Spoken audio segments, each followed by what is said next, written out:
ODM leader Raila Odinga wants the Supreme Court to dismiss a petition seeking to have the next presidential election on the second Tuesday of August 2026 instead of August 2027.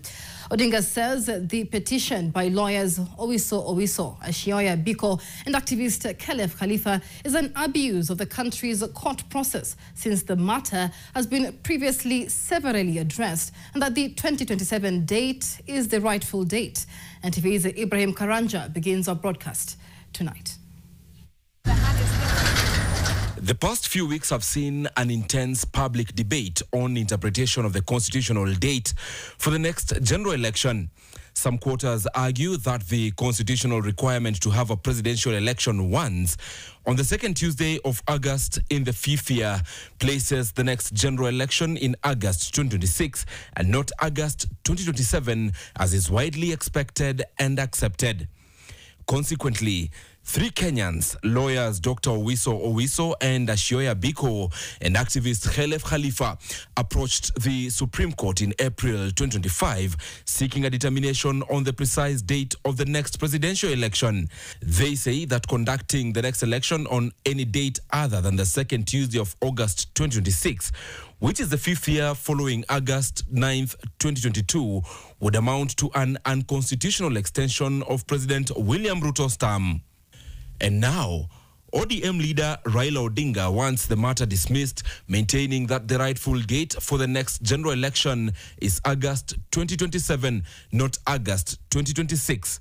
In documents filed in court through his lawyer Paul Mwangi, Odinga, who is listed as an interested party in the matter, says the petition is an abuse of the country's court process and that the apex court does not have authority to address the question. Raila says that the issues raised in this petition are res judicata, as the question of the date of the general election in general and the computation thereof has already been heard and determined on merits by various courts.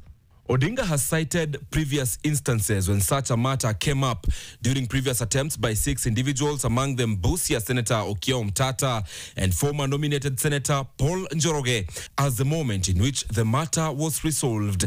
He has further opposed the continuation of the matter at the Supreme Court, citing lack of jurisdiction, saying that the general election does not only relate to the president, but also apply to all the other elective posts, including Member of Parliament, Senator, woman representative, governor and member of the county assembly.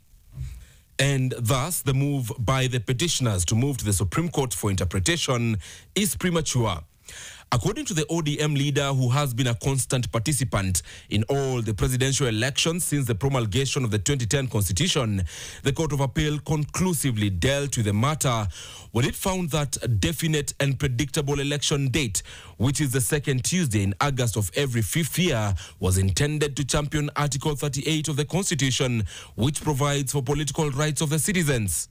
Meanwhile, the Attorney General has been granted 3 days to file her objection to the petition and furnish the parties with the same.